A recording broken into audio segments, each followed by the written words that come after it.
اعوذ باللہ من الشیطان الرجیم بسم اللہ الرحمن الرحیم۔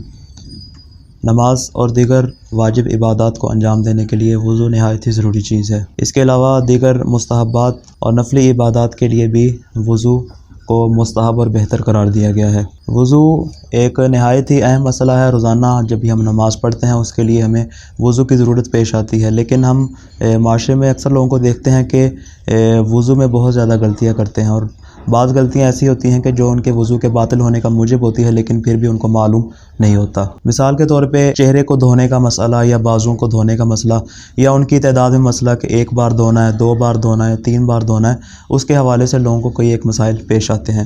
ہم انشاءاللہ وضو کو شروع کریں گے اور اس میں چیزیں بیان کریں گے کہ کون کون سی چیزیں واجب ہیں اور کن کن چیزوں سے اس کا وضو باطل ہو جائے گا، اور وضو میں کن چیزوں کا خیال رکھنا ضروری ہے، اور کون کون سی غلطیاں ہیں کہ جن کی طرف ہر شخص کو وضو کرتے وقت متوجہ ہونا چاہیے۔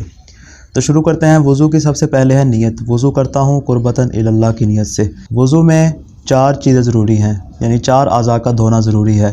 سب سے پہلا ہے چہرے کا دھونا، دوسرا دائیں اور بائیں بازو کا دھونا، تیسرا سر کا مسح، اور چوتھا ہے پاؤں کا مسح۔ یہ 4 واجبات ہیں۔ اس کے علاوہ کلی کرنا یا ناک میں پانی ڈالنا، یہ چیزیں مستحبات میں شمار ہوتی ہیں۔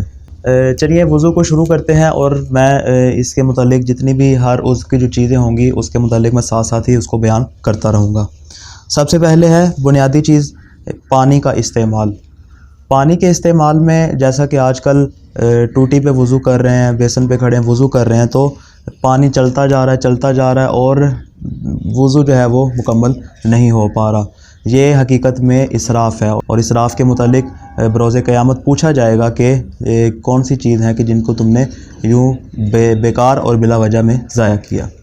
تو سب سے بنیادی چیز ہے پانی کا استعمال۔ پانی کا استعمال اتنا کم مقدار میں کرنا چاہیے کہ جس سے آپ کا وضو مکمل ہو جائے، یعنی آپ کا واجب حصہ مکمل ہو جائے۔ اگر آپ زیادہ ثواب چاہتے ہیں تو دوسری بار اس کو انجام دے کر اس کے مستحب پر بھی عمل کر سکتے ہیں۔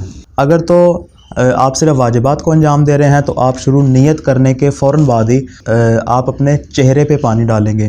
چہرے پہ پانی ڈالنے کی ابتدا ہے جہاں سے انسان کے بال اگتے ہیں، یہ والا مقام، یہاں سے شروع کر کے یہ جو تھوڑی کا نیچے والا حصہ ہے، آخری حصہ، یہ اس کی انتہا ہے۔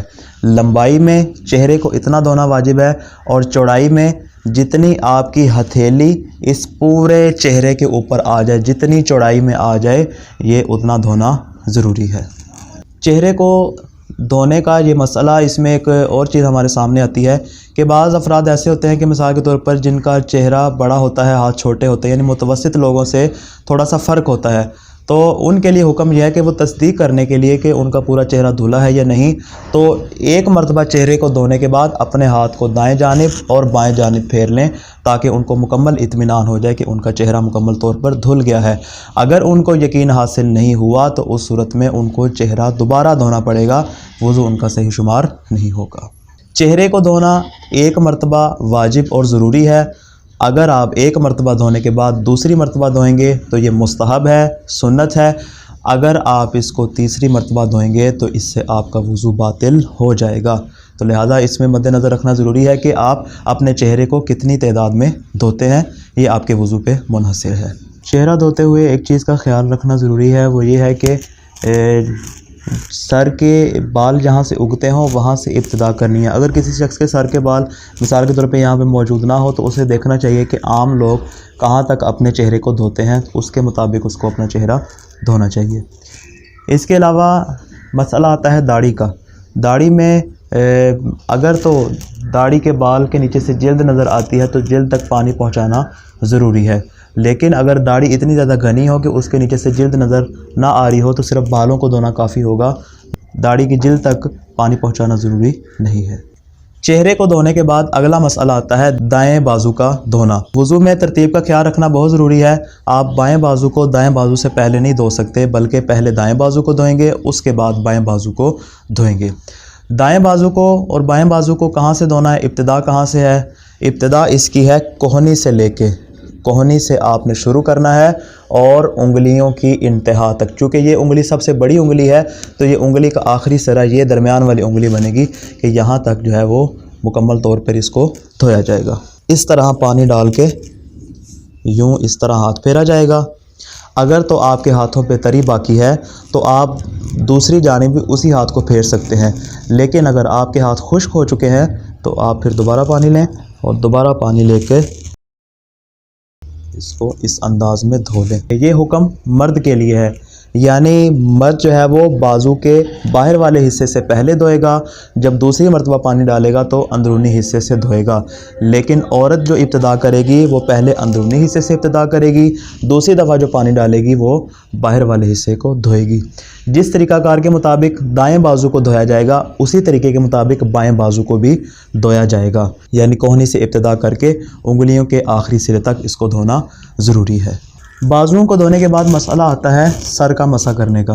سر کے بنیادی طور پر 4 حصے ہیں۔ ایک ہے سر کا اوپر والا حصہ جو کہ یہ والا حصہ شمار ہوتا ہے، دوسرا ہے سر کا دایاں حصہ جو کہ یہ ادھر والا حصہ شمار ہوتا ہے، اور تیسرا ہے سر کا بایاں حصہ جو کہ یہ والا حصہ ہوتا ہے، اور چوتھا ہے سر کا پچھلا حصہ۔ ان 4 حصوں میں سے مسح جو ہے وہ صرف اوپر والے حصے کا کیا جاتا ہے، یعنی اگر کوئی سر کے دائیں جانب یا بائیں جانب یا پچھلی جانب اگر مسح کرے گا تو اس کا مسح باطل ہوگا۔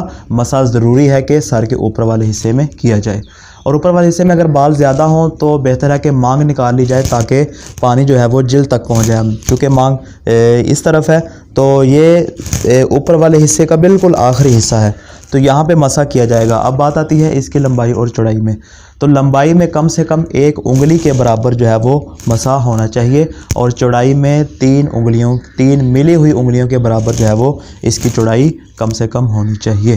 اگر کوئی شخص 1 انگلی کی لمبائی کے مطابق اور 3 انگلیوں کی چوڑائی کے مطابق مسح کرے گا تو اس کا مسح کافی شمار ہوگا، اور مسح کرتے وقت اس بات کا خیال رکھنا ضروری ہے کہ سر حرکت میں نہ ہو، یعنی سر کو ایک جگہ پہ سکون کی حالت میں رکھ کے اور مسح اس پر اس انداز میں کیا جائے گا۔ وضو کے واجبات میں سے چوتھا واجب ہے پاؤں کا مسح کرنا۔ پاؤں کے مسح کرنے کے 2 طریقے ہیں۔ ایک تو یہ ہے کہ اگر آپ مثال کے طور پہ کھڑے ہو کے وضو کر رہے ہیں تو نیچے جھکا جائے، پاؤں زمین پر ہی، اور اس انداز میں اس پر مسح کیا جائے، اور دوسرا طریقہ یہ ہے کہ آپ پاؤں کو کسی بلند مقام پہ رکھیں، جس طرح سر کے بارے میں بیان کیا تھا وہی حکم پاؤں کے لیے بھی ہے۔ جس طرح سر حرکت میں نہیں ہونا چاہیے ویسے ہی پاؤں بھی حرکت میں نہیں ہونا چاہیے، اگر حرکت میں ہوگا تو مسح باطل ہو جائے گا۔ اب بات کرتے ہیں مسح کی لمبائی اور چوڑائی کی۔ اس کی چوڑائی بالکل ایسے ہی ہے جس طرح سر کے مسح میں بیان کیا کہ کم سے کم 3 ملی ہوئی انگلیاں ہونی چاہیے، اور پاؤں کے مسح میں بھی ایسا ہے کہ 3 ملی ہوئی انگلیوں کے مطابق ہونا چاہیے۔ یہ کم سے کم مقدار ہے۔ اگر تو پوری ہتھیلی سے پاؤں پہ مسح کیا جائے تو یہ بہتر شمار ہوگا۔ پاؤں کا جب مسح کیا جائے گا دونوں پاؤں کا مسح ایک ہی انداز میں کیا جائے گا۔ اس کی ابتدا ہوگی انگلیوں کے سرے سے، چاہے آپ انگوٹھے کی انگلی کو لے لیں یا باقی انگلیوں میں سے کسی ایک انگلی کو، وہاں سے ابتدا کر کے یہ والی جہاں سے انسان کی ہڈی ابری ہوتی ہے کہ جس کو کعبہ کہا جاتا ہے، اس مقام تک مسح کیا جائے گا۔ لمبائی میں انگلیوں کے سروں سے لے کے ابری ہوئی جگہ تک ہونا چاہیے، اور چوڑائی میں کم سے کم 3 ملی ہوئی انگلیاں اور زیادہ سے زیادہ 1 ہتھیلی کے برابر مسح ہونا چاہیے۔